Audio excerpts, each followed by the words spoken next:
Buenas tardes amigos, ¿cómo están? Les saluda Robert Castro Guerra, siempre con la verdad. Desde San Miguel, hoy 22 de septiembre del año 2020. Estamos en el día 191 del estado de emergencia y hoy estamos oficialmente iniciando la primavera en el Perú. Bueno, como ustedes saben, ha salido hoy día sol, hemos sentido un sol bastante abrasador, está bajando el frío. Ayer ha habido algo de llovizna, indicaba pues que ya el cambio de clima se está acentuando, fundamentalmente aquí en la capital del Perú, pero no hay que descuidarse, no debemos confiarnos. Mucho menos que tenemos que bajar la guardia o tenemos que dejar de extremar las medidas sanitarias. Esto lo digo respecto del COVID. Las cifras oficiales también del MINSA dicen que hemos bajado en contagiados y hemos bajado en fallecidos. Menos de 100 fallecidos ya en los últimos días.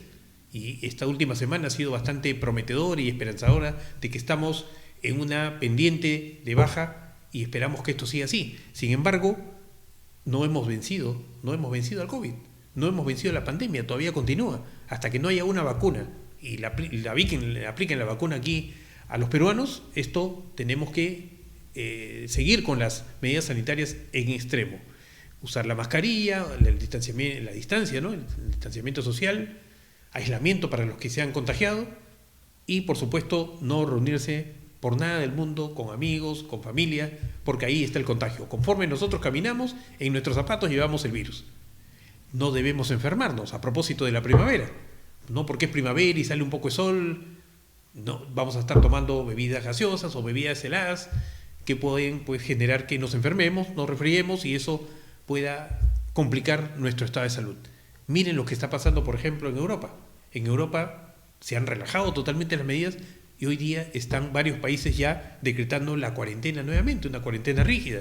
En España, en Madrid. La cosa todavía está bastante verde, digamos, estamos en el mes de septiembre. Hoy día el presidente del Consejo de Ministros, el premier Walter Martos, ha anunciado que de todas maneras la vacuna se va a iniciar, ¿no? La vacunación se va a iniciar en el primer trimestre del 2021. Será aproximadamente en el mes de marzo. Pocos días antes de las elecciones, seguramente ya habrá todo un cronograma para comenzar a vacunar a la población. Va a ser la población entre 18 años y entre 60 y 65 años. ¿Esto por qué? Porque son los más vulnerables, digamos, en este momento, porque los adultos mayores ya están bastante cuidados, los menores son los que menos se contagian y esta población, digamos, de entre 18, 60 y 65 años es la que puede generar también otros contagios, es hacia donde va a ir esta vacuna. Pero, repito, hasta que no haya la vacuna, es una buena esperanza, es un mensaje esperanzador, como se dice del Premier, pero todavía hay que tomarlo con pinzas hasta que efectivamente no tengamos la vacuna. Hemos visto cómo la vacuna que ha estado fabricándose o creándose en Inglaterra ha tenido unas reacciones negativas y parece que va a continuar haciéndose las pruebas, porque a quienes se han aplicado esta vacuna han tenido unas reacciones y que puede finalmente no favorecer pues el objetivo que es curarnos o evitar que nos contagiemos del COVID-19. En fin, las diferencias son abismales con Europa, con España inclusive.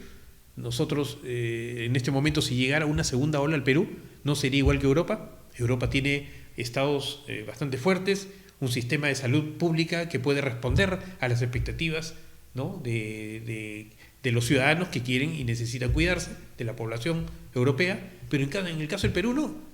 Miren cómo hemos pasado esta pandemia. Prácticamente hemos estado 4, 5, 6 meses en esta situación. ¿De cuánto? Abril, mayo, junio, julio, agosto, septiembre. 6 meses y todavía no podemos controlar los hospitales.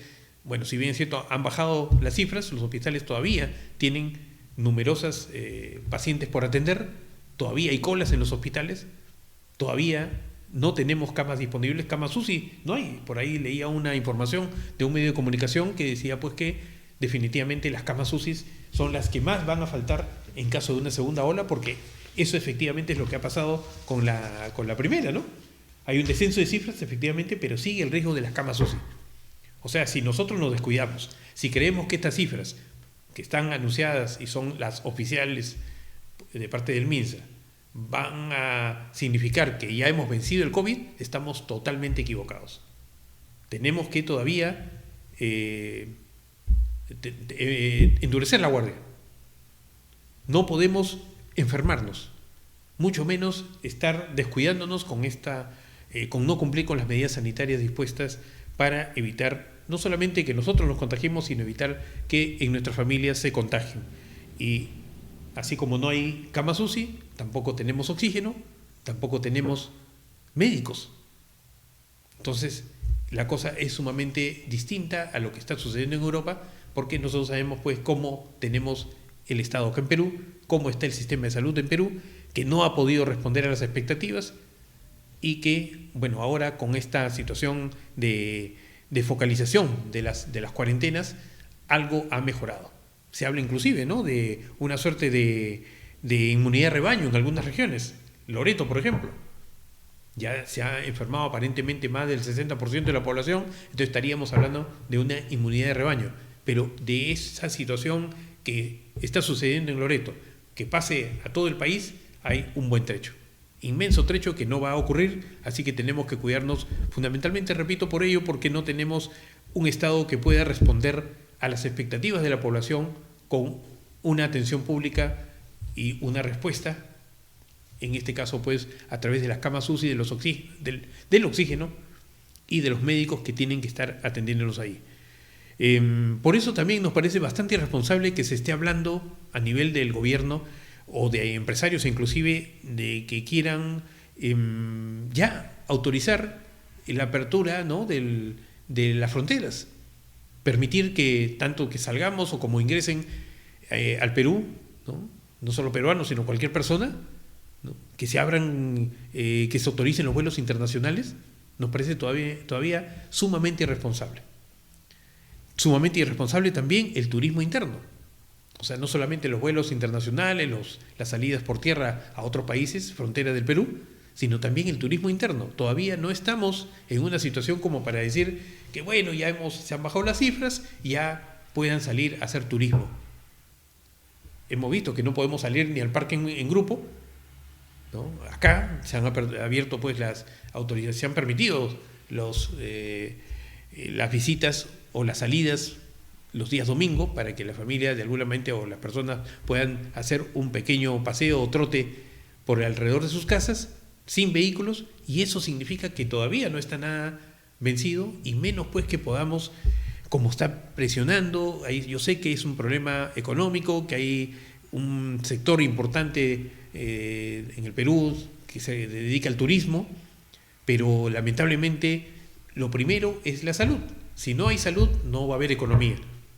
Y no queremos retornar a esta cuarentena rígida pues que tuvimos a comienzos de esta pandemia, a comienzos del estado de emergencia, y que significó no solamente una crisis social, sino fundamentalmente económica.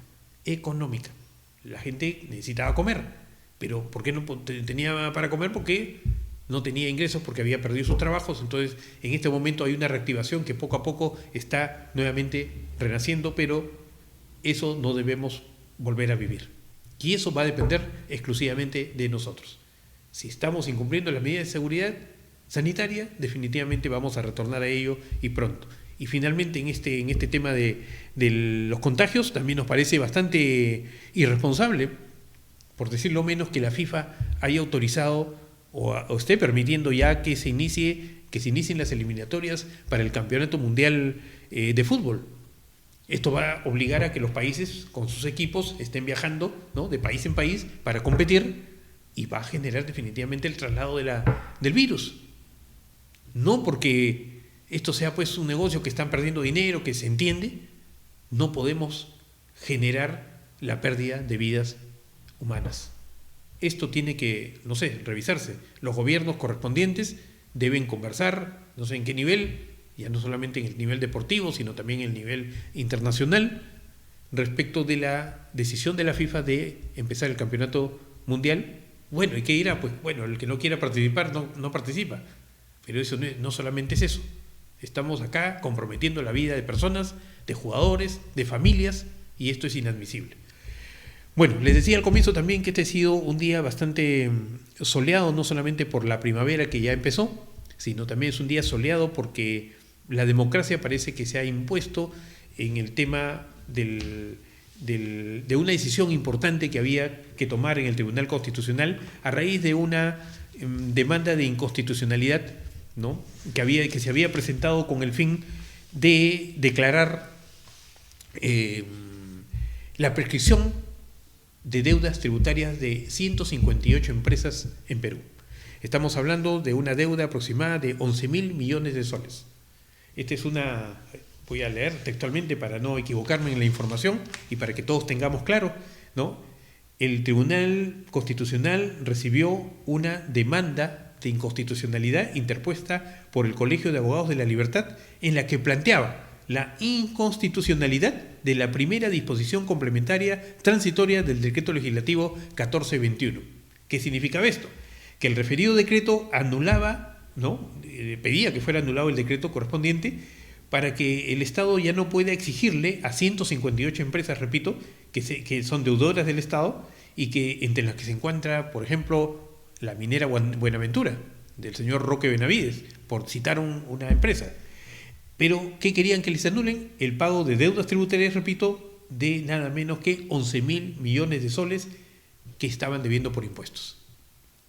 Entonces, esto en realidad había sido prácticamente trabajado sigilosamente, bastante, digamos, preocupante, no solamente llamaba la atención por la forma sigilosa que había avanzado este procedimiento ante el Tribunal Constitucional, y que la presidenta del tribunal, a raíz justamente del tema de la vacancia que estaban por emitir resolución la semana pasada, por lo menos de la medida cautelar, informando eso, esto ha sido el día jueves de la semana pasada, dijo también, por ahí aviso, que el día martes el Tribunal Constitucional se va a reunir para ver el tema de una demanda de inconstitucionalidad que ha sido presentada para anular o prescribir deudas tributarias. Entonces todo el mundo paró las orejas, ¿no? Y sonaron las alarmas, dijeron ¿de qué se trata? Y entonces ahí nos enteramos que el decano del Colegio de Abogados de la Libertad, que después el decano hace unos días se ha desistido de la demanda porque ha anunciado, no, yo me desisto, ya no quiero, pero eso ya estaba tramitado. Y los abogados eran abogados de empresas importantes que habían justamente estaban haciendo un lobby para anular estas deudas tributarias. 11.000 millones de soles, con los cuales se podía construir no solamente escuelas, sino ahora hospitales, en que estamos en este problema económico que no tenemos para poder atender a tanta población que se está contagiando o tantos que están finalmente falleciendo. Felizmente el Tribunal Constitucional hoy ha emitido una resolución de 4 votos a favor, una abstención, ¿no?, mediante la cual ha declarado infundada esta demanda, y entonces estas 158 empresas van a tener que cumplir con cancelar estas deudas tributarias que habían sido de una u otra manera pues postergadas, han apelado, habían declarado que por cada deuda que tenían, por cada cobranza que le hacían, interponían un recurso impugnatorio que dilataba y dilataba. Entonces ya habían pasado más de 4 años y decían, habiendo pasado más de 4 años, ¿no?, y no me ha cobrado la SUNAT, entonces estas deudas caían en prescripción. Y esto no era así. Y había habido la cobranza. El hecho de que ellos hayan interpuesto medidas dilatorias y hayan interpuesto una serie de acciones con el fin de postergar y hasta evitar el pago, porque acá lo que estaban tratando de hacer era evadir la responsabilidad tributaria que tenían en contra de todos los peruanos, porque estamos hablando de deudas tributarias y son deudas que finalmente, o ingresos finalmente que el Estado destina justamente para la construcción de carreteras, la construcción de hospitales, la construcción de escuelas. Entonces, esto no podía ser admitido. Y creo que en ese sentido ha resuelto el Tribunal Constitucional. No he tenido todavía oportunidad de leerla, ya nos trajo para acá el tema del programa, y no he tenido todavía oportunidad de leer toda la sentencia, que seguramente ya está colgada en la red correspondiente, y allí nos daremos cuenta de cuál ha sido el sustento de cada magistrado respecto de este tema tan importante y tan grave. Y lo grave no solamente es porque se ha pretendido evadir el pago de estos impuestos, 11.000 millones de soles, repito, sino la forma como se ha hecho. Se ha utilizado un abogado de una provincia, como es en este caso La Libertad, un decano del Colegio de Abogados que tiene facultad como para interponer una acción de esta naturaleza, y ha pedido, y después este abogado ha reculado, ha retirado la demanda, pero cuando ya prácticamente el tribunal estaba por definir, y habían convocado, y habían citado, y habían fijado fecha para resolver este caso, que era hoy día. Y hoy día, casi al mediodía, felizmente el tribunal ha tomado la decisión pues de no aprobarla, ¿no? De rechazarla, de declararla infundada la demanda de inconstitucionalidad por la que se pretendía que se establezca la prescripción de 11.000 millones de soles de deudas tributarias de 158 empresas. Hay que tener muy en cuenta esa situación porque es no solamente grave, sino es lamentable. Vamos a hacer una pausa y retornamos aquí en Siempre con la Verdad.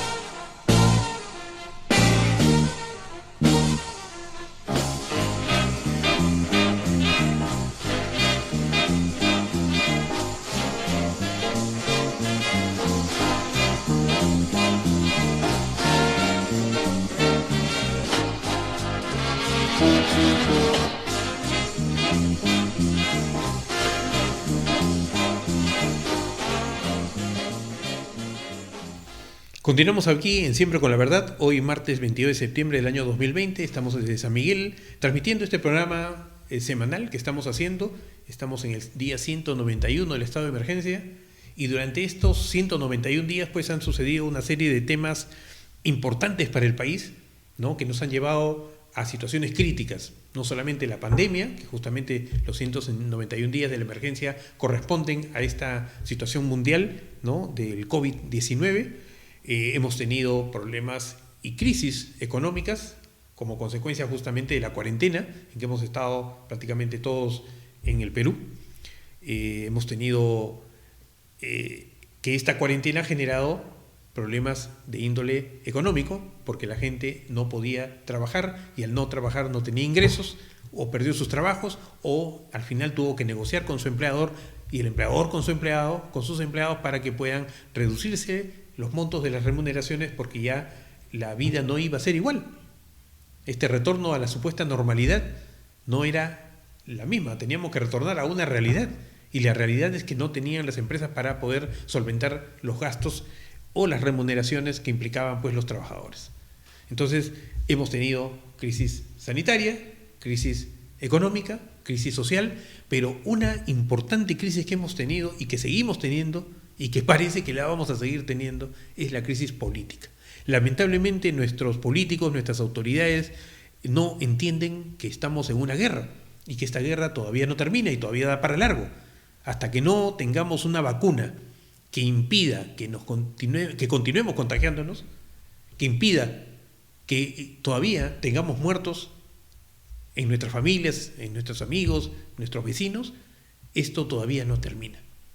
Y entonces los políticos, las autoridades, quienes hemos elegido para que nos representen y en nuestra representación cumplan sus funciones en favor de la población, están en otra.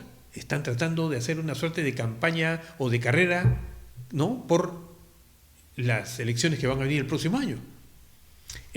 Justamente el día 16, recordarán, el día 16 de marzo, cuando empezó el estado de emergencia, el día 1 del estado de emergencia, porque el día anterior, día 15, domingo 15 de marzo, el presidente de la República emitió pues este decreto de emergencia, este estado de emergencia, con un decreto de urgencia que emitió y declaró pues en estado de emergencia el país. Suspendió las labores, prohibió la salida de las casas, pero el Congreso ya tenía fijado para el día lunes 16, al día siguiente de ese decreto de urgencia, tenía fijada la juramentación y el inicio de las funciones de este nuevo Congreso que fue elegido el 26 de enero pasado. Este Congreso que ha sido elegido para completar o complementar en el tiempo las funciones del Congreso disuelto el año pasado, constitucionalmente. Entonces, este Congreso, elegido, repito, en enero, juraba el 16 de marzo. Y el 16 de marzo iniciaba acciones con una sesión plenaria. Lamentablemente, tomaron la decisión de llevar a cabo esa sesión plenaria sin cumplir con las normas que ya habían sido dictadas el día anterior, que no se podía reunir absolutamente nadie en el país porque empezábamos la lucha contra el COVID.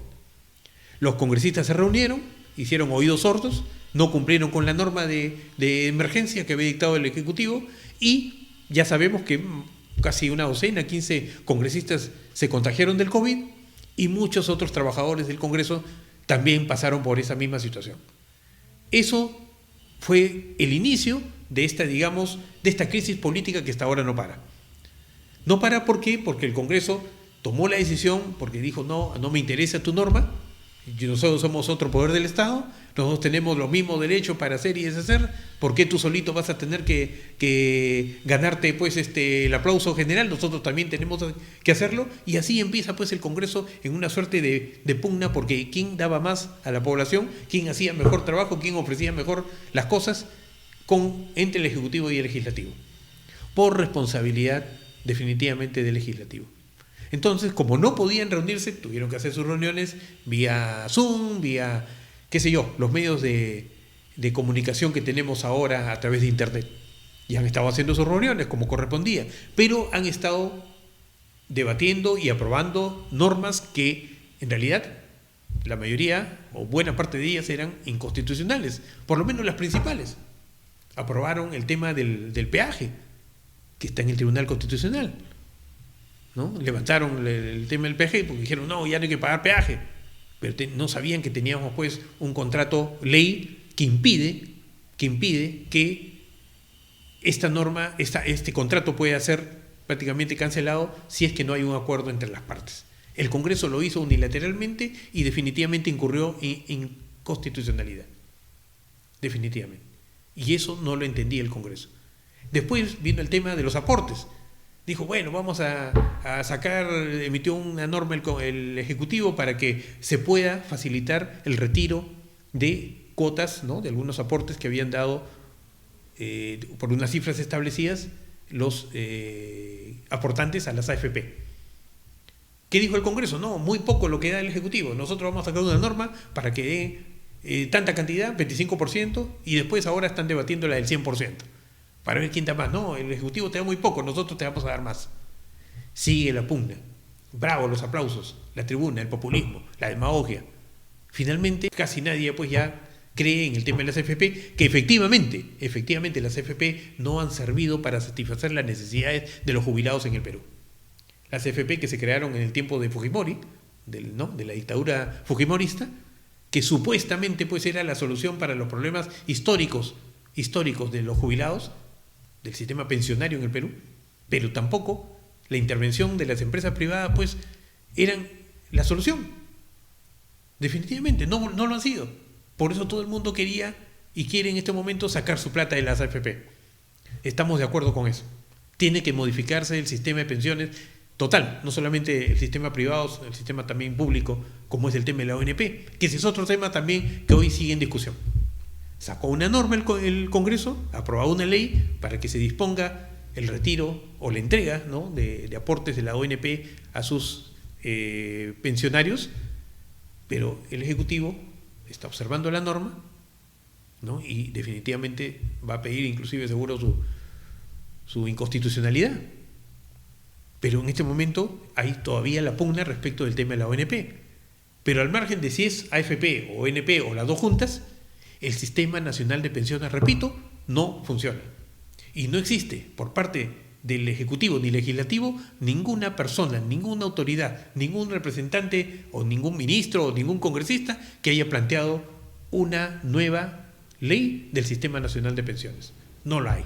El Ejecutivo anunció que en 180 días vamos a dar una nueva, pero era nada más para constituir un comité, ¿no?, una suerte de comisión encargada de elaborarla. ¿Pero alguien tiene en el Perú alguna idea de lo que estamos hablando? ¿Alguna idea de lo que significa el Sistema Nacional de Pensiones? Y que pueda solucionar el problema definitivamente de los jubilados después que se retiren de laborar. Porque todos nos vamos a retirar del trabajo. O sea, el ser humano no puede trabajar eternamente porque no se puede. ¿No? Físicamente uno no responde.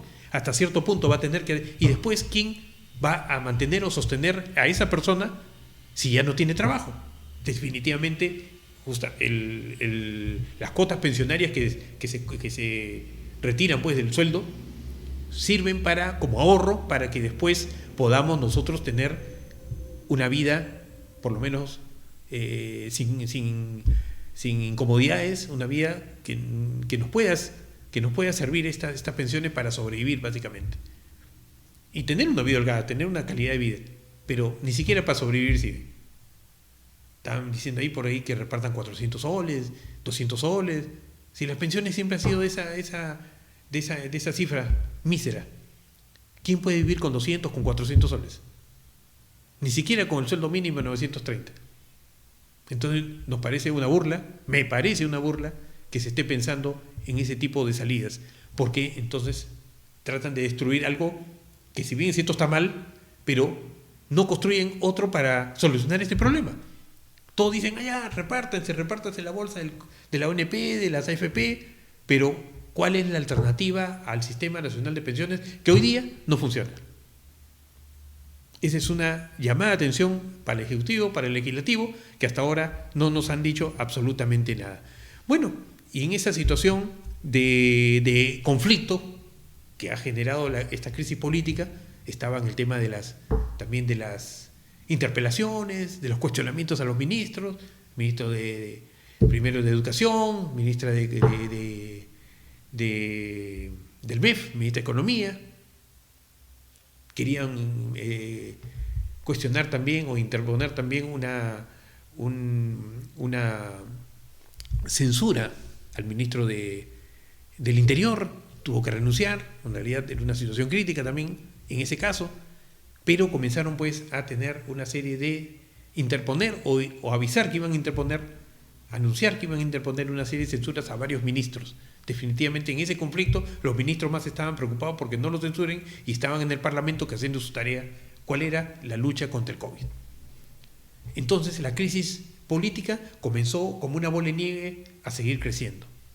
Hasta que por ahí un irresponsable, repito, presidente del Congreso, se dejó llevar de las narices pues por un cuestionado señor Alarcón, ¿no? E hizo públicas sin la investigación del caso, unos audios donde revelaba que el presidente de la República había estado pues en una suerte de coordinación con su personal de confianza para mentir, o por lo menos para coordinar cómo iban a mentir ante preguntas que iba a hacer la Fiscalía respecto de la visita de un señor Cisneros, que es un cuestionado personaje, un payaso, que no vale la pena ni siquiera mencionarlo, ¿no? Pero que había visitado varias veces Palacio de Gobierno y que había sido contratado por una millonaria cifra, ¿no? 150.000 soles, si no me equivoco, por sus tareas en el Ministerio de Cultura. Esto determinó pues ya la cúspide de esta crisis y determinó también que se plantee una censura o una vacancia presidencial, que hemos vivido prácticamente una semana, 10 días. Hemos estado con ese tema de la vacancia y se perdieron una semana, 10 días de lucha contra el COVID y de otras tareas que hoy día nos estamos ya seguramente lamentando. Esta crisis política se resolvió la semana pasada, cuando felizmente, gracias a Dios, pues no, el día viernes el Congreso, después de un debate casi de un día, determinó pues que no se aprobaba esta solicitud de vacancia presidencial. Y digo lamentable que el señor Menino se haya prestado para este juego, porque si bien es cierto estos audios evidencian un intento por justamente engañar, mentir, ¿no?, al sistema judicial para no responsabilizarse, no sé también por qué habría que seguir investigando, pero el presidente de la República pudo decir, bueno, sí me he reunido 20 veces, pues es un ciudadano, es mi amigo, pero ese hecho de ocultar llama la atención, que otras cosas pudieran estar detrás de eso. Porque si yo no tengo nada que esconder, digo, pues sí, el señor se reunió conmigo todos los días para mi oficina, es mi asesor de confianza, por último. Pero el hecho de que Vizcarra haya negado y haya mentido y haya coordinado y se ve, se escucha a través de los audios que esto ha ocurrido así, da que pensar que algo extraño estaría pasando. Sin embargo, esto no era suficiente porque, bueno, este señor Cisnero, no es absolutamente nadie que signifique algo que vaya a atentar contra la seguridad nacional, contra el interés nacional. El hecho de que Vizcarra haya dicho, bueno, no ha venido 5, ha venido 2, voy a decir que es 2, no perjudica o no atenta, repito, contra la seguridad nacional ni afecta el interés nacional, como para que a 7 meses de las elecciones, a 7 meses porque el 11 de abril son las elecciones, se pueda generar una vacancia presidencial de consecuencias prácticamente insospechadas. El señor Merino, que no ha sabido gobernar y no sabe gobernar un Congreso, es un congresista de medio pelo, mediocre. ¿Ustedes creen que iba a estar posible que recién entrando se crea Paniagua para gobernar 7 meses, 8 meses, 10 meses el país? ¿Qué iba a hacer Merino? Iba a tener que convocar elecciones, a lo mejor iba a ratificar las que ya estaban convocadas, o a lo mejor se le ocurría postergar las elecciones, afectando la democracia, afectando la transición democrática que debe efectuarse el 28 de julio del próximo año, 2021, justo en el día del bicentenario de la República. Entonces, felizmente, gracias a Dios, eso no ha ocurrido. Definitivamente el Congreso, de manera mayoritaria, decidió, ¿no?, descartar esta vacancia presidencial. Sin embargo, queda todavía el tema de la investigación al presidente Vizcarra, porque Vizcarra no ha sido exonerado. Vizcarra va a continuar como presidente por interés nacional, porque a todos los ciudadanos nos interesa que haya esta transición democrática con unas elecciones limpias y que no estemos pues caminando a tientas con un Merino que no sabíamos qué hacer, con un Merino que le zumbaba al oído por ahí al Arcón de la mano con Antauro, o por otro lado el fujimorismo con el APRA, ¿no?, diciendo tú te quedas, tú no, quédate ahí, no te preocupes, y extiende el plazo y nos quedamos 4 años, 5 años más. Eso sí hubiese sido catastrófico, sobre pretexto de la pandemia, sobre pretexto de un montón de cosas. Entonces creemos que acá esto tiene que viabilizarse lo más pronto posible y asegurarnos que el 11 de abril se lleven a cabo de todas maneras las elecciones generales a nivel nacional. Y para terminar este aspecto de Merino, hay una gran diferencia con Valentín Paniagua, que es también de Acción Popular. Aquí, ojo, Acción Popular, además de UPP y el FREPAP, son los más chamuscados. UPP y FREPAP, como ha dicho ahí el amigo Juan de la Puente ha tenido un artículo muy interesante el fin de semana en El Comercio, donde ha dicho, bueno, aquí Antauro se quedó abrazado de un pescadito, porque no lograron, después de la vacancia, no lograron pues hacer absolutamente nada. O sea, al votar el Congreso la negación de esta vacancia, todos sus intentos por desestabilizar el país quedaron totalmente fuera de combate. Pero otro partido que ha quedado totalmente chamuscado en este conato de incendio ha sido definitivamente Acción Popular, integrante justo su presidente, el señor Manuel Merino de Lama, representante de Tumbes. El señor Manuel Merino se creía Valentín Paniagua. Creía que iba a ser él iba a encargarse de los 10 meses de gobierno que quedaban, quería transmitir o transferir el avance presidencial al próximo presidente. Y Manuel Merino, repito, no es Valentín Paniagua, jamás Valentín Paniagua, el maestro Valentín Paniagua, el doctor Valentín Paniagua, ya fallecido, expresidente de la República, expresidente constitucional de la República, jamás hubiese aceptado prácticamente este tinglado de actitudes, de actividades que hubiesen permitido la vacancia presidencial a puertas prácticamente de las elecciones generales. Jamás lo hubiera permitido Valentín Paniagua.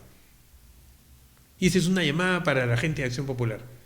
Ese partido es un partido tradicional, que lamentablemente está actuando justamente de esa manera, con dueños de partidos, ahora se están matando entre ellos, que nadie sabe dónde ir, quieren tener el poder como sea, y aquí creyeron que con Merino iban a lograr una tercera oportunidad en el gobierno. La primera la tuvo 2 veces Fernando Belaúnde Terry, una vez porque en la primera no postuló como Acción Popular, la segunda sí como Acción Popular, La primera vez, recordarán, no existía Acción Popular. La segunda sí, la tercera estaba Valentín Paniagua como presidente del Congreso, y ante la renuncia de Fujimori y la destitución, porque finalmente la renuncia de Fujimori, que la hizo desde el exterior por fax, no le fue admitida y lo destituyen a Fujimori por haber abandonado el país. Y ahí asume el presidente del Congreso, que era en ese momento ya Valentín Paniagua. Y Valentín Paniagua, de la mano con Javier Pérez de Cuéllar, presidente del Consejo de Ministros en ese entonces, hizo una transferencia totalmente limpia del mando presidencial, y que hasta hoy todos recordamos. Eso jamás lo iba a poder hacer Manuel Merino de Lama, y está demostrado con estas llamadas a las Fuerzas Armadas con el fin de, entre comillas, brindarles tranquilidad cuando lo que estaba pidiendo era el apoyo para poder sacarlo a Vizcarra del poder. Vamos a hacer una pausa y retornamos aquí con más comentarios sobre el tema político nacional.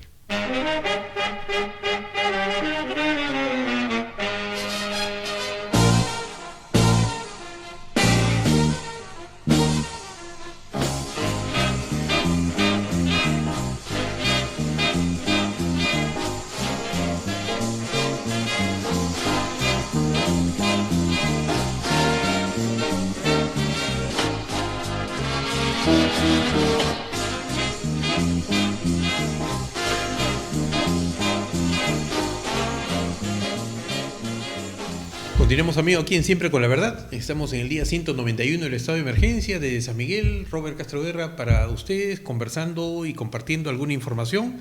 La principal ya dijimos, el tema de hoy, día en que se inicia la primavera.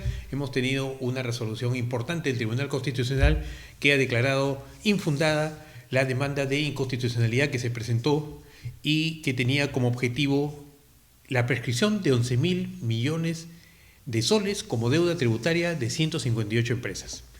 Hemos hablado también del tema de la crisis política que hemos venido teniendo, luego la crisis sanitaria que tenemos todavía, crisis social que tenemos todavía, crisis económica que tenemos todavía, tenemos una crisis política, lamentablemente, por este conflicto entre el Poder Ejecutivo y Legislativo, en el afán pues de tener el poder el próximo año. Se vienen las elecciones el 11 de abril. Y hemos dado pues una suerte de recordaris aquí para que sepan cómo se ha estado llevando a cabo esta situación.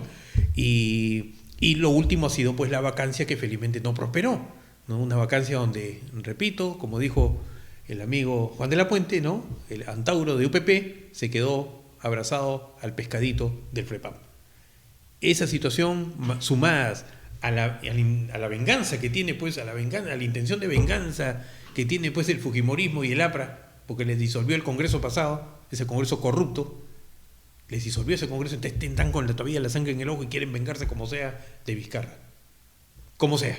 Lo mismo el APP, Alianza por el Progreso, lo mismo que Perú Podemos, o Podemos Perú, de Urresti y Pepe Luna, de José Luna Gálvez, que están todavía con el afán de venganza por el tema del cierre de universidades, y eso parece que todavía pues tiene para largo rato todavía el pleito. Pero hemos tenido encuestas, ¿no? Importantes encuestas el último fin de semana, y acá tenemos pues a George Forsyth, al señor Urresti. Forsyth está, según la encuesta del comercio publicada el día de ayer, lunes 21, dice: si las elecciones fueran mañana, según Ipsos, ¿no? Para el comercio, una encuesta nacional, urbano rural, dice que si las elecciones fueran mañana, George Forsyth tendría 23% de aprobación o de aceptación, Urresti 9%, y acá en realidad damos por fuera de combate a Urresti. Keiko Fujimori 7%, todavía Keiko quiere tener una cuota de poder en el Congreso, ¿no? La ha tenido, y seguramente todavía hay gente que votaría por este grupo político, y quieren todavía a Keiko, bueno, quieren repuntarla. Verónica Mendoza, que dice que ya tiene partido. Verónica Mendoza, por aquí leí también otros partidos, ¿no? Que ya están en el partidor. Verónica Mendoza tendría, el partido Juntos por el Perú sería el partido. Ella no es afiliada al partido, mientras Harold Forsyth sí se ha afiliado al partido Restauración Nacional, y que parece que le va a cambiar el nombre por Victoria Nacional. Entonces, a propósito de la Victoria, porque es el alcalde de la Victoria. Urresti, tenemos el partido Perú Podemos. Otra persona, Keiko Fujimori, bueno, ya saben, Fuerza Popular. está presidiendo ahí a Fuerza Popular. Julio Guzmán con su partido moradito, ¿no? El partido morado, en realidad tiene 4% Verónica y 4% Guzmán, están empatados en esta suerte de sondeo o intención de voto prácticamente a 7 meses de las elecciones. Le sigue Alfredo Barnechea, Johnny Lescano con 3% cada uno y son los que puntean dentro del partido Acción Popular. César Acuña con 3%, Hernando de Soto con 2%. Hernando de Soto parece, está intentando ser el candidato del fujimorismo. Otros dicen que ya tiene cerrada el trato con el partido del Trencito, no recuerdo el nombre del partido, por acá seguramente debe estar. Hernando de Soto, Avanza País, ¿no? El del Trencito es el que llevó al señor de las fotocopiadoras, que era fujimorista también, que lo llevó a ser candidato a alcalde. Ese señor postuló con el partido Avanza País y este es el partido que hoy día pondría a Hernando de Soto como candidato, pero parece que haría tal vez una alianza, una fusión, qué sé yo, con el partido de Fuerza Popular. Tenemos también al señor, Jorge Nieto. Jorge Nieto dice que está subiendo, tiene 2%, por ahí leí unos comentarios que decía Jorge Nieto en el sentido de que ya se encuentra en la foto, antes no aparecía, ahora ya está en la foto con un 2%, Raúl Díez Canseco también de Acción Popular con 2%, Bengolea 1%, Bengolea del PPC, Ollantumala con 1%, Daniel Salaverry con no sabemos qué partido, creo que no tiene, Jonás Ataucusi del FREPAP 1% y Fernando Sillones, que tampoco tendría partido, con 1%.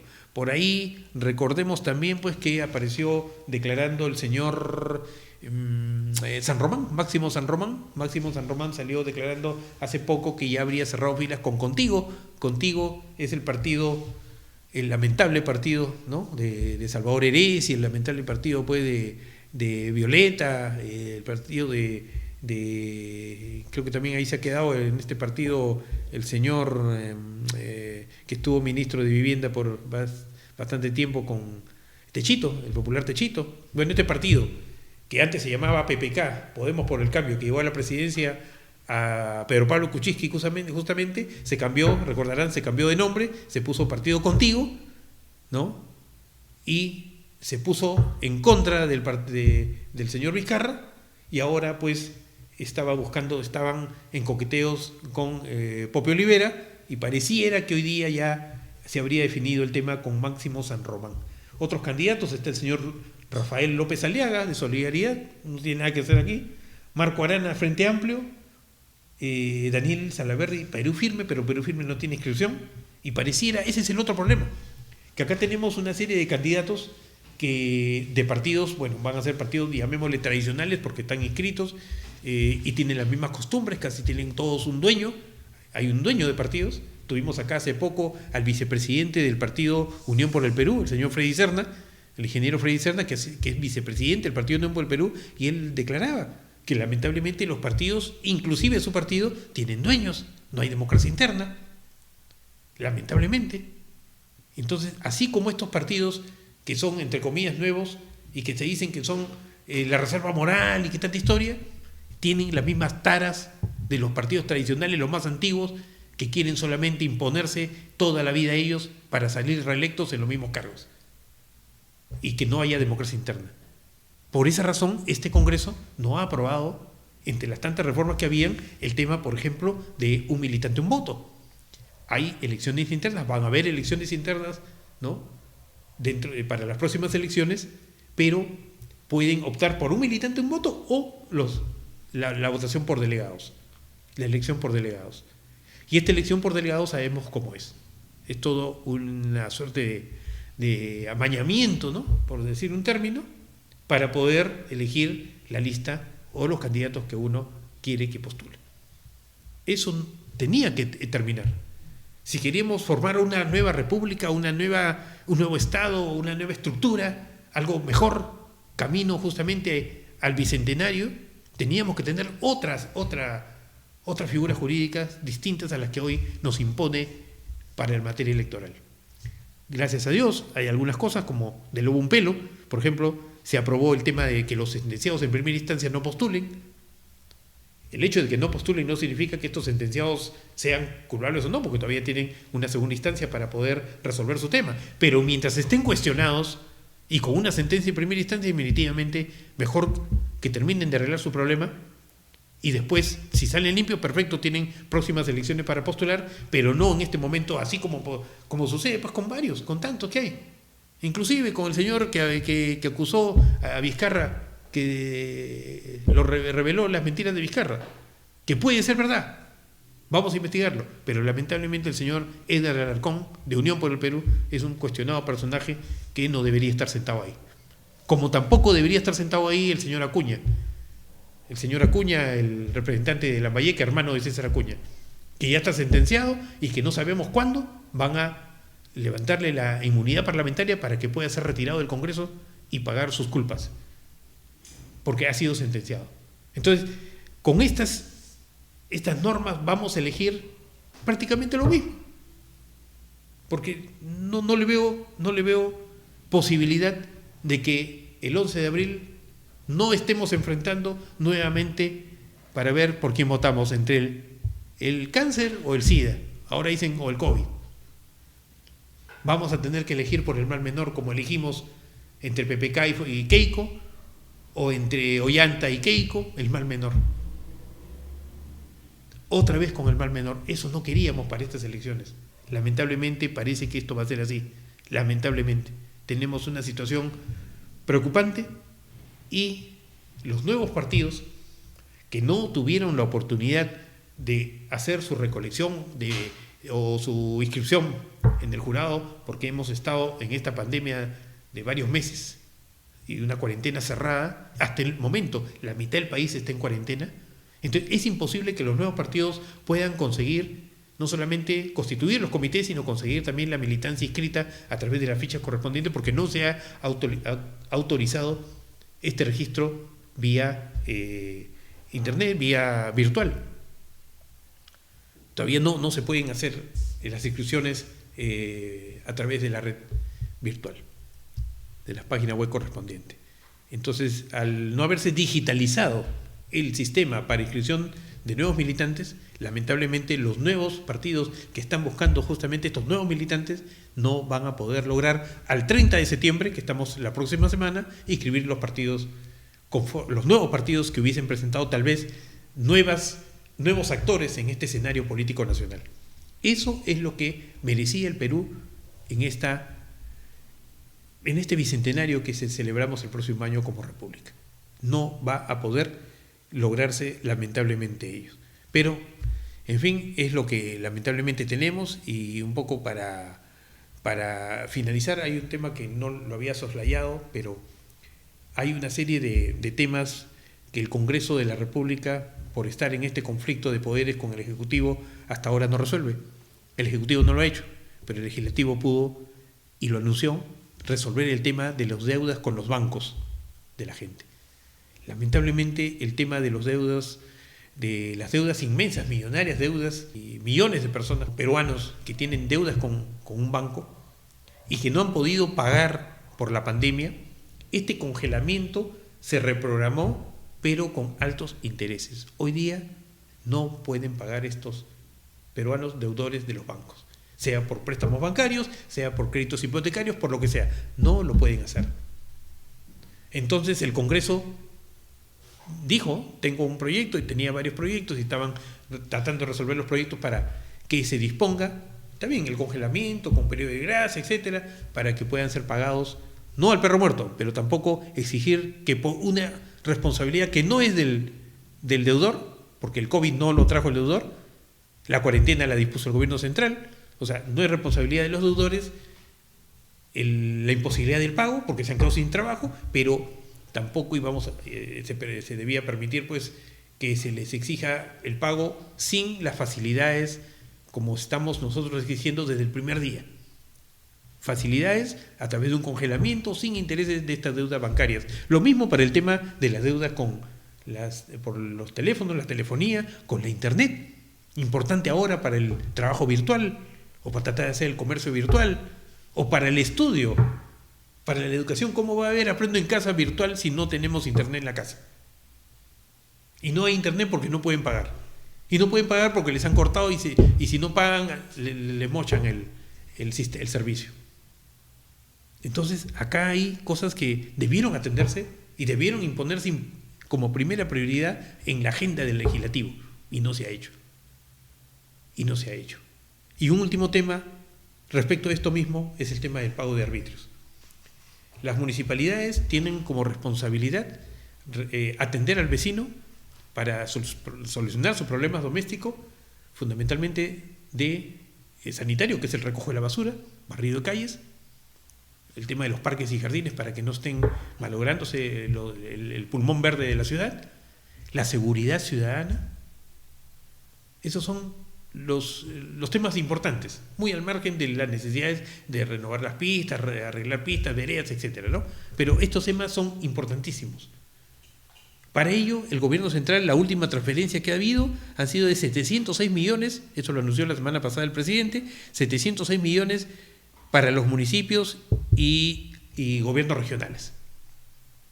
Pero, ¿por qué en el caso de los municipios no se dispuso que estos 706 millones pasen como parte de pago de las deudas tributarias que tienen los contribuyentes, los vecinos en todos los distritos a nivel nacional? O sea, el vecino no paga ahora porque no quiere pagar, habrá muchos que eternamente no han pagado, pero estos 5 o 6 meses que estamos con la emergencia, el gobierno debió decir, bueno, yo te estoy transfiriendo, señor alcalde, tantos millones para que tú puedas finalmente atender los problemas de municipales a los cuales tienes obligación de cumplir, pero también para resolver en algo el problema económico de la población, de los vecinos del distrito correspondiente. Esto debió y todavía puede hacerlo el gobierno central.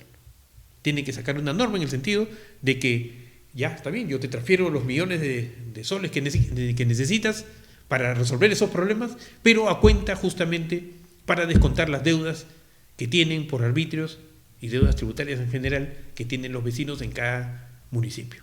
Eso es lo que correspondía y eso es lo que hemos pedido y hemos exigido desde primera instancia. Ojalá pues que nos escuchen, ojalá que esto no sea solamente por ahí, que hayan, así como nosotros, personas que estamos tratando de dar algún orden a esta situación, sino que sea una suerte de corriente de opinión para que cale verdaderamente en el corazón del político que verdaderamente quiere a su país. Nosotros hacemos patria desde donde estamos, cada uno de los peruanos, y eso es lo que corresponde hoy, que todavía estamos en plena guerra contra la pandemia y que estamos en una crisis no solamente sanitaria, económica, social, sino también política y que parece que nunca va a acabar. Bueno, ha sido todo por hoy, queridos amigos, y estamos la semana próxima con otro programa de Siempre con la Verdad. Vamos a ver con quién vamos a conversar en este próximo programa respecto de los temas de actualidad política y actualidad nacional en general. Buenas tardes y nos estamos viendo.